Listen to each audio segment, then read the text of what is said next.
The scream tore through the hospital's sterile silence like a knife through flesh. I jolted awake, my body heavy with the fog of anesthesia, the world swimming in a haze of pain and confusion. Somewhere beyond the thin curtain dividing my room, a baby's wail faltered, then stopped, leaving a void that clawed at my heart. I was Emily Harper, 30 years old, a first-time mother who had just endured 18 grueling hours of labor to bring my daughter, Lily, into the world. My husband, David, sat beside me, his face pale, his hand gripping mine as if anchoring me to reality. The delivery had been brutal complications, blood loss, a cesarean I barely remembered. But Lily was here, safe, sleeping in the bassinet beside me, her tiny chest rising and falling. I should have been basking in that new mother glow. But the sound from the room next door, a mother's anguished sob, shattered any peace I might have claimed. What was that? I whispered, my voice hoarse. David's eyes darted to the curtain, then back to me. Probably just hospital stuff, he said, but his voice wavered. He was lying, or at least hiding something. I knew him too well. 9 years of marriage had taught me to read the creases in his forehead, the way his jaw tightened when he was scared. I pushed myself up, wincing as pain shot through my stitched abdomen. Emily, don't, he urged, but I was already swinging my legs over the bed's edge. The curtain rustled as I stumbled toward it, my hospital gown clinging to my sweat-damp skin. Beyond it, I glimpsed Hera woman, maybe 40, her face crumpled in grief, clutching a man who stood rigid, his back to me. Their room was identical to mine, same sterile walls, same beeping monitors, but the bassinet was empty. A nurse hovered, her eyes downcast, murmuring words I couldn't hear. The woman's sobs grew louder, each one a punch to my gut. I wanted to go to her, to say something, anything, but my legs buckled. David caught me, guiding me back to bed. You need to rest, he said, his voice firm but gentle. That night, I couldn't sleep. Lily's soft breaths were a lifeline, but the memory of that dying cry haunted me. Who was that woman? What had happened to her baby? The questions gnawed at me, mingling with the exhaustion and the ache of my own body's betrayal. I didn't know then that the truth would unravel everything I thought I knew about my life, my marriage, and the man I loved. The next morning, the hospital was quieter, but the weight of that night lingered. David was gone off to get coffee. He'd set in. I was alone with Lily when a nurse, her badge reading Clara, came to check my vitals. She was kind, her smile warm but tinged with something heavy. You heard it, didn't you? She said softly, her eyes flicking to the curtain. I nodded, my throat tight. The couple next door, they lost their son. She whispered. Stillbirth. It happens, but it's always devastating. I clutched Lily closer, her warmth grounding me. Do you know them? I asked. Clara hesitated, then shook her head. Not personally, but it's a small town. Emily. People talk. Her words hung in the air, cryptic, unfinished. Before I could press her, she was gone, leaving me with a seed of unease. David returned, balancing 2 cups of coffee and a forced smile. Feeling better? He asked, but his eyes wouldn't meet mine. I wanted to ask him about the night, about why he'd seemed so rattled. But Lily stirred, and the moment passed. We were discharged that afternoon, sent home to our cozy house on Maple Street, where the nursery waited, painted in soft yellows and whites. Life was supposed to begin anew, but something felt off, like a photograph slightly out of focus. Over the next few weeks, I threw myself into motherhood. Lily was my world, her gummy smiles, her tiny fingers curling around mine. But the memory of that hospital room clung to me. I started noticing things, David's late nights at the office, his phone buzzing at odd hours, the way he'd changed the subject when I mentioned the hospital. I told myself it was nothing, just new parent stress. But doubt crept in like damp rot. One evening, while Lily napped, I found David's laptop open on the kitchen table. He'd stepped out to the garage, and curiosity or maybe suspicion got the better of me. I clicked through his emails, my heart pounding. Most were work-related, mundane, but one caught my eye, a message from someone named Laura, sent 3 months ago. We need to talk about it. The subject read, "The body was brief, David. I can't keep this quiet anymore. Meet me tomorrow. You know where." My stomach churned. Who was Laura? And what couldn't she keep quiet about? I confronted him that night, after Lily was asleep. "Who's Laura?" I asked, my voice steady despite the tremor in my chest. David froze, his fork halfway to his mouth. "What?" he said, but his eyes betrayed him wide. "Guilty. Just a colleague," he mumbled, but I pressed, showing him the email. His face drained of color. "It's nothing, Emily. Work stuff. You're overthinking it." But I wasn't. I couldn't shake the feeling that Laura was connected to that night in the hospital, to the woman's sobs, to the empty bassinet. I started digging, quietly at first checking David's phone when he showered, scrolling through his call logs. There were calls to a number I didn't recognize. Always late at night. Always brief. I saved the number, my hands shaking, and called it one afternoon while David was at work. A woman answered, her voice low and cautious. "Hello." "Who is this?"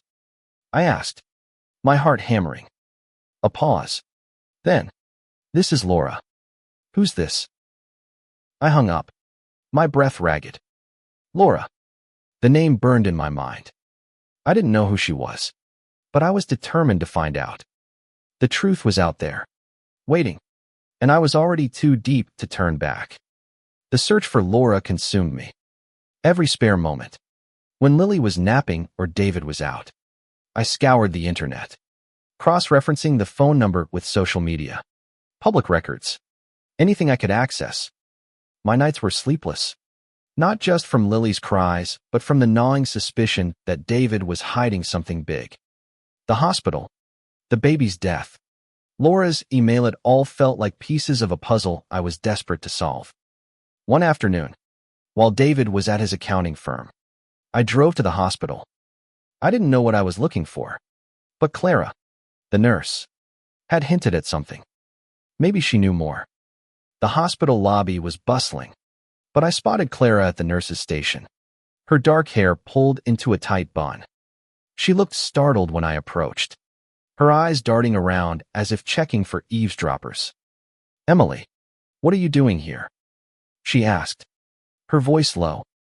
"I need to know about the couple next door," I said, keeping my tone firm. "The ones who lost their baby. Who were they?"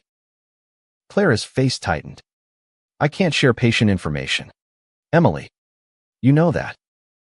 "Please," I begged, my voice cracking. "It's important. I think my husband might be involved somehow." Her eyes widened, and for a moment, I thought she'd shut me down. But then she leaned in, her voice barely a whisper. The woman was Laura Mitchell. Her husband, Tom, was with her. They live on Oakwood Drive, about 10 minutes from here. That's all I can say. Laura. The name hit me like a slap. I thanked Clara and left, my mind racing. Oakwood Drive was in our town, practically around the corner from our lives. I drove there, my hands trembling on the wheel, and parked across from a modest brick house with a neatly trimmed lawn. A woman stepped out onto the porch, her dark hair streaked with gray, her posture weary. It had to be Laura. She looked older than I'd expected, her face etched with lines of grief. I didn't approach her. Not yet. Instead, I watched, noting the way she moved, slow and deliberate, like someone carrying an invisible weight. When a man, Tom, presumably joined her, they exchanged a few words, their body language tense. I drove home, my thoughts a tangle of fear and determination. That night, I confronted David again. "I know about Laura Mitchell," I said, watching his face for a reaction. He flinched, just for a second, but it was enough. Who is she to you? David. And don't lie to me. He sighed, running a hand through his hair. She's just someone I know from work. Emily. We collaborated on a project last year. That's it. Then why is she emailing you about secrets? Why are you calling her at midnight?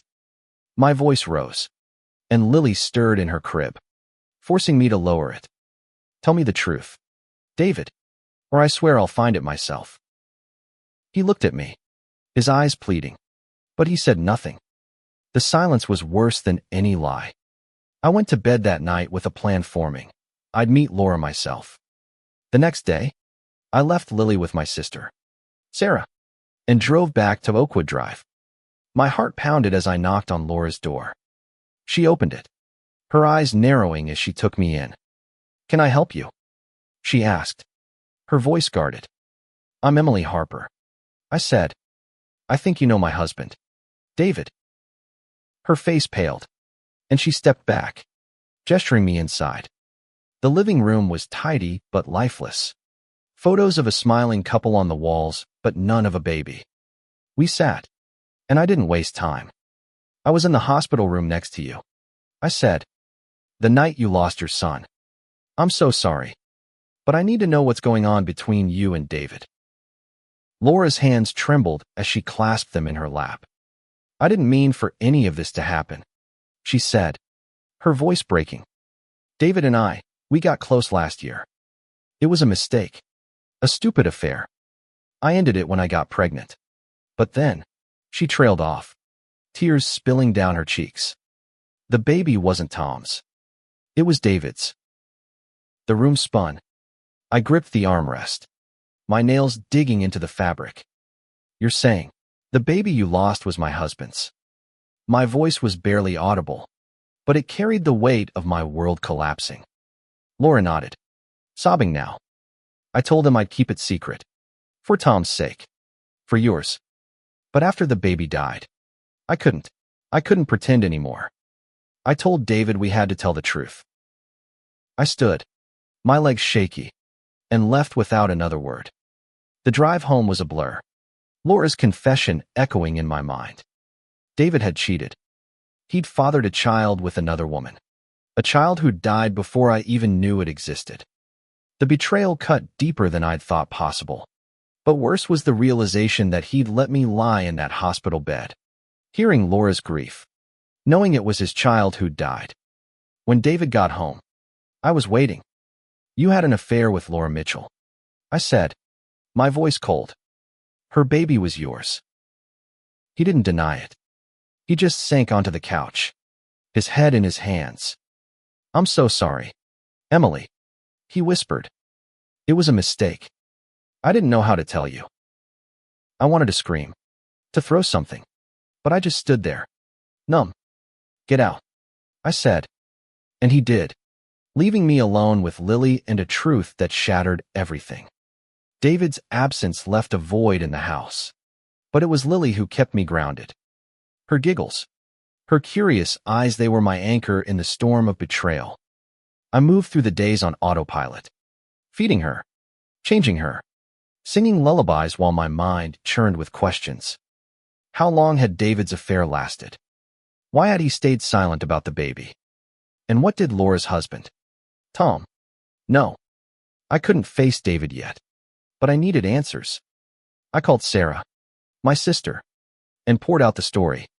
She listened, her silence heavy with shock, then said, You need to talk to Laura again. Not just for you, but for Lily. If David's tangled up in this, it's not just your marriage at stake. She was right. I arranged to meet Laura at a cafe downtown, a neutral space where we could talk without the weight of her home or mine. When I arrived, Laura was already there, nursing a tea, her eyes red-rimmed. She looked like she hadn't slept in weeks, and I wondered if I looked the same. I don't know where to start, she said as I sat down. I never wanted to hurt you, Emily. I thought I could bury it. Tell me everything, I said, my voice steady despite the ache in my chest. And she did. The affair had started a year ago, during a late-night project at David's firm. Laura was an accountant there, too, and their shared stress turned into something more. It lasted 3 months, ending when Laura found out she was pregnant. She'd told David it was over, but he'd begged her to keep the baby a secret, promising to support her from a distance. When I lost him, she said, her voice breaking, I thought it was punishment. For what I'd done to Tom. To you. She wiped her eyes. Tom still doesn't know? I couldn't tell him the baby wasn't his. Her words hit me hard. Tom was grieving a son he thought was his, while I was grappling with a husband who'd betrayed us both. I felt a strange kinship with Laura, not forgiveness, but a shared wound. What now? I asked. Do we tell Tom? Do we let this destroy everything? Laura shook her head. I don't know. I've been trying to protect Tom, but it's eating me alive. And you didn't deserve this. I left the cafe with no clear answers, just a heavier heart. At home, I stared at Lily, sleeping peacefully, and wondered what kind of future I could give her. A broken family. A father who'd lied. I didn't know if I could forgive David, but I knew I couldn't let this truth fester. The next day, I called David and asked him to come over. He looked haggard when he arrived, his eyes bloodshot, his shoulders slumped. I don't expect you to forgive me, he said before I could speak. But I need you to know I love you and Lily. I messed up. Emily. I was scared, and I made it worse by hiding it. Scared. I snapped. You let me lie in that hospital bed, hearing Laura's pain, knowing it was your child. How could you? He flinched, tears welling in his eyes. I didn't know how to face it. When Laura told me the baby died, I felt like I'd lost something, too. But I couldn't tell you. I thought I was protecting you. Protecting me. I laughed, bitter and sharp. You protected yourself, David. And now Laura's husband doesn't even know the truth. Do you realize what you've done to all of us? He nodded, his face crumpling. I'll tell Tom, he said. I'll do whatever it takes to make this right. I didn't believe him, not fully, but I agreed to let him try. We decided to meet with Laura and Tom together, to lay everything bare. It was a terrifying prospect, but silence had already done enough damage. The meeting was set for the following weekend at Laura's house. I spent the days leading up to it in a haze, oscillating between anger and grief. Sarah came over to watch Lily, and as I left, she hugged me tightly. You're stronger than you know, she said. I didn't feel strong, but I clung to her words. When I arrived at Laura's, Tom opened the door. He was tall, with kind eyes that didn't yet know the betrayal waiting for him.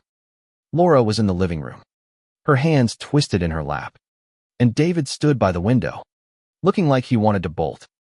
The air was thick with tension, and I wondered if we'd all survive this. Tom, Laura began, her voice trembling. There's something you need to know. She glanced at me, then at David, and took a deep breath. The baby, he wasn't yours. He was David's. Tom's face froze, his eyes darting between us. What? He whispered, his voice breaking. And then the room erupted. Tom's voice cut through the room like a thunderclap. What did you just say? He turned to Laura, his face a mask of disbelief and rising anger. Laura shrank back, tears streaming down her face. But she didn't look away. David stepped forward, his hands raised as if to calm a storm. But Tom's gaze locked onto him, burning with betrayal. It's true, David said, his voice low but steady. I had an affair with Laura. The baby was mine. I'm so sorry, Tom. Tom staggered back, his hand gripping the back of a chair for support. You, both of you. His eyes flicked to me, and I saw something new in them, pity. Maybe. Or recognition of our shared pain. And you, Emily. You knew. Not until recently, I said, my throat tight. I heard Laura's grief in the hospital, the night she lost the baby. I didn't know it was David's until last week. Tom's face crumpled, and he sank onto the couch, his head in his hands. Laura reached for him, but he flinched away. Don't. He snapped. How could you do this? How could you let me grieve for a child that wasn't even mine? Laura sobbed, her words tumbling out in a rush. I wanted to tell you, Tom. I swear I did. But I was so ashamed. And then he was gone. And I thought I could spare you this. Spare me. Tom's voice rose, raw and jagged. You lied to me for months. You let me think I'd lost my son. He turned to David, his fists clenched. And you sat in my office, worked with me, acted like my friend, all while you were sleeping with my wife. David didn't back down, though his face was pale. I know I betrayed you, Tom. I betrayed Emily, too. I'll carry that guilt forever. The room fell silent, the weight of their words pressing down on us all. I wanted to hate Laura, to hate David, but all I felt was a deep, aching sorrow. We were four people, bound by lies and loss, trying to find a way forward. I need to know everything, Tom said finally, his voice quieter but no less intense. No more secrets. Laura nodded, wiping her tears. She told him the timeline, the late nights, the stolen moments, the pregnancy test that changed everything. David filled in his side, his voice heavy with regret. I listened, feeling like an outsider in my own life. But I spoke up when it was my turn, recounting the hospital, the email, the moment I realized my husband wasn't who I thought he was. Tom listened, his face unreadable. When we finished, he stood and walked to the window, staring out at the darkening sky. I need time, he said, his voice hollow. I can't do this right now. He left the room, and Laura followed, her sobs echoing down the hall. David turned to me, his eyes pleading. Emily, don't. I cut him off. Not now.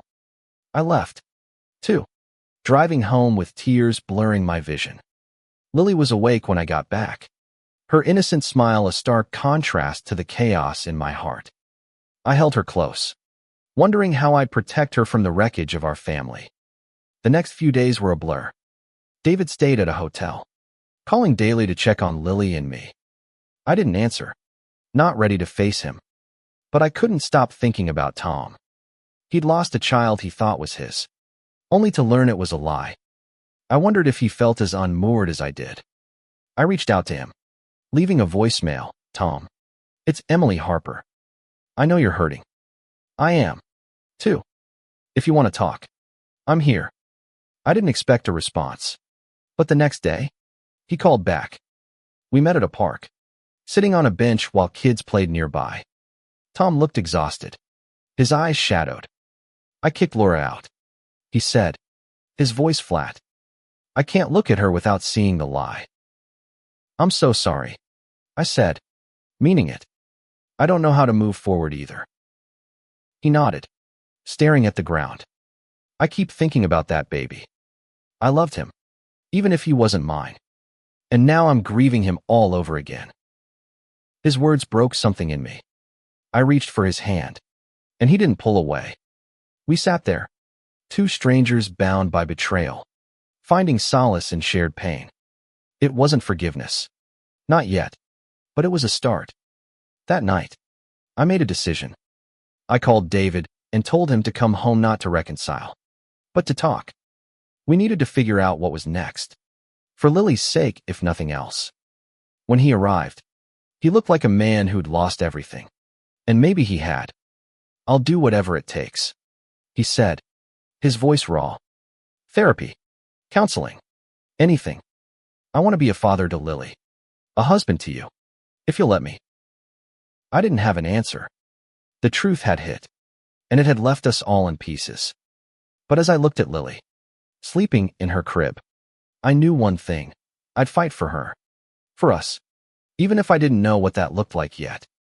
The weeks that followed were a tightrope walk. David moved back into the guest room, a tentative step toward rebuilding something trust. Maybe. Or just co-parenting. We started therapy, sitting across from a kind-eyed counselor named Dr. Ellis, who listened as we unraveled the mess of our marriage. David was open, raw, admitting his cowardice, his fear of losing me. I tried to be honest, too, but anger and hurt kept my words sharp, my heart guarded.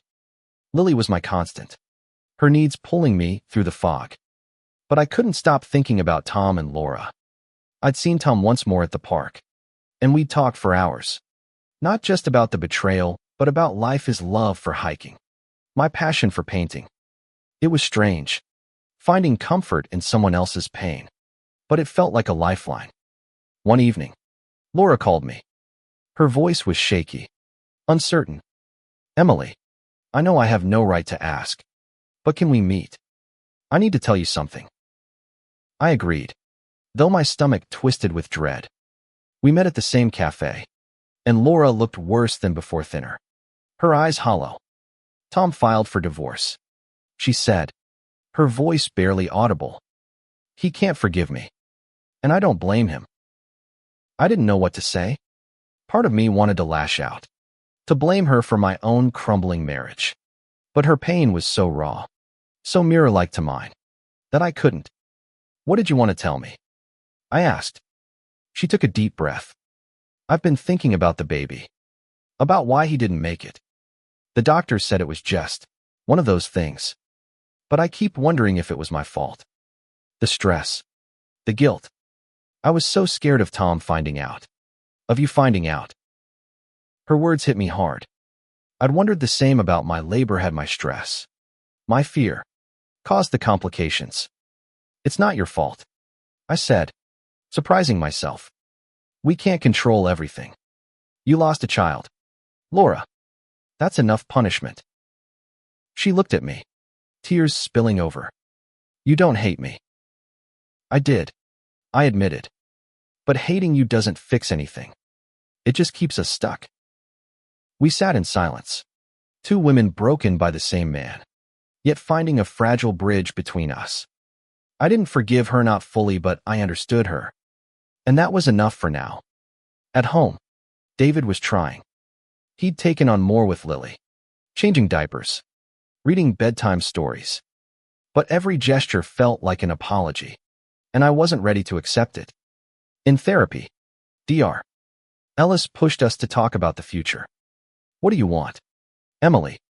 she asked one session. "Not what you think you should want, but what you truly need." I didn't have an answer. Did I want David back? Did I want to walk away? All I knew was that I wanted Lily to grow up whole, not fractured by our mistakes. I started painting again, late at night, pouring my confusion onto canvas, swirls of blue and red. Chaos and hope intertwined.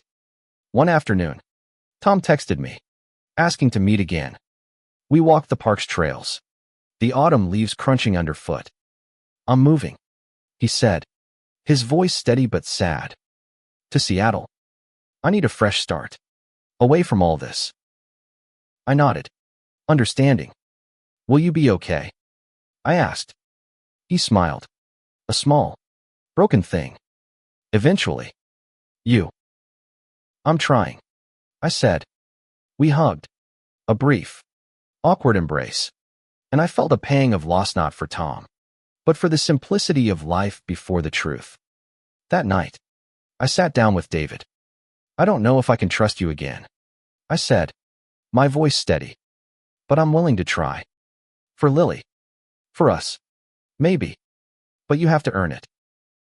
He nodded, tears in his eyes. "I will," he promised. "Every day?" I didn't know if he could keep that promise, but I saw something in him, a determination I hadn't seen before. Maybe it was enough to start with. As I tucked Lily into bed, her tiny hand gripping my finger, I felt a flicker of hope. The truth had shattered us. But maybe, just maybe, we could rebuild. Rebuilding wasn't linear. Some days, I could laugh with David over Lily's antics, feeling a spark of the love we'd once had. Other days, I'd see Laura's face in my mind, hear her sobs from the hospital, and the anger would flare, hot and unforgiving. Therapy helped, but it was slow, like chipping away at a mountain with a spoon. David threw himself into proving himself. He took leave from work, citing personal reasons, and became a constant presence at home. He cooked dinners, read parenting books, even joined me in painting the nursery a brighter shade of yellow. "I want to be the man you deserve," he said one night, his voice earnest. I wanted to believe him, but trust was a fragile thing, and mine was still in pieces. I kept in touch with Tom, mostly through texts. He'd settled in Seattle, found a new job, and was trying to heal. "I think about that baby every day," he wrote once. Not as mine, but as a life I loved. His words stayed with me, a reminder that grief didn't need biology to cut deep. Laura, too, reached out occasionally. She'd moved to an apartment across town, alone, and was seeing a therapist. "I'm trying to forgive myself," she said during one call. "But it's hard when I know how much I hurt you and Tom." I didn't have comforting words, but I listened, and that seemed to help. One evening, while David was at a support group for couples in crisis, I found an old photo album in the attic. It was from our early years, David and me at the beach, laughing, our faces unburdened by secrets. I cried, not just for what we'd lost, but for what we might still salvage. When David came home, I showed him the album. "This is who we were," I said. "Can we be that again?" He took my hand, his eyes steady. "Not the same," he said, "but maybe better, if we work for it." We started small date nights, long talks, moments of vulnerability. I told him about my fears, my anger, my love for Lily that kept me going. He told me about his shame, his regret, the way he'd hated himself every time he looked at Laura. It wasn't easy, but it was honest. Lily's first birthday came, a milestone that felt like a victory. We threw a small party, just family and a few friends. Sarah was there, beaming as Lily smashed cake into her face. David and I shared a look, not of romance, but of partnership, of two people trying to hold their family together. After the party, I sat alone in the nursery, watching Lily sleep. The hospital felt like a lifetime ago, but its echoes lingered. I thought about Laura's baby, about the life that had tied us all together and torn us apart. I didn't have all the answers, but I knew one thing: I was stronger than I'd thought. I'd faced the truth, and I was still standing. I started painting again, not just as an escape, but as a way to process. My canvases were brighter now, full of light and color, reflecting the hope I was starting to feel. David hung one in the living room, a silent acknowledgement of my healing. One night, Laura sent me a letter, not an email, but a handwritten note. "I'm moving away," she wrote. "I need to start over, like Tom. But I want you to know I'm grateful for your kindness, even when I didn't deserve it. I hope you find peace." I didn't reply, but I kept the letter, tucking it into the photo album. It was a reminder of the pain, but also of the humanity we'd all shared. As I looked at David, reading to Lily, I felt a shift, not forgiveness, not yet, but a willingness to keep trying. 9 months after the truth hit, I stood in our backyard, watching Lily toddle through the grass, her laughter a melody that drowned out the past. David was beside me, a cautious smile on his face. We weren't whole, not yet, but we were healing, stitch by stitch. Therapy had become our lifeline, a space to confront the hard truths and rebuild trust. David had changed, not overnight, but in the quiet, consistent ways that mattered. He was present, not just for Lily, but for me, listening when I needed to vent, holding me when I cried. I wasn't ready to say I loved him the same way I once had, but I was starting to believe we could get there. Tom sent me a postcard from Seattle, a picture of the Space Needle against a sunset sky. "Found a hiking group," he wrote. "It's helping." I smiled, glad he was finding his way. Laura had moved to Chicago, according to a mutual acquaintance, and was working as a freelance accountant. I hoped she was finding peace. 2. The hospital room. The baby's cry. Laura's sobs, they still haunted me, but they no longer defined me. I'd learned that pain didn't have to break you. It could shape you, make you stronger, more compassionate. I saw it in the way I held Lily, the way I listened to David, the way I forgave myself for not seeing the truth sooner. One evening, David and I sat on the porch, watching the stars. "I don't deserve you," he said, his voice soft, "but I'm so grateful you're giving me a chance." I looked at him, seeing the man I'd married, but also the man he was becoming. "It's not just for you," I said. "It's for Lily. And for me. I want to believe in us again." He nodded, his hand finding mine. It wasn't a grand gesture, but it was enough. We sat there, the night wrapping around us, and I felt something I hadn't in a long time: hope. Lily's second birthday was approaching, and we planned a bigger party this time, inviting friends and family to celebrate her light.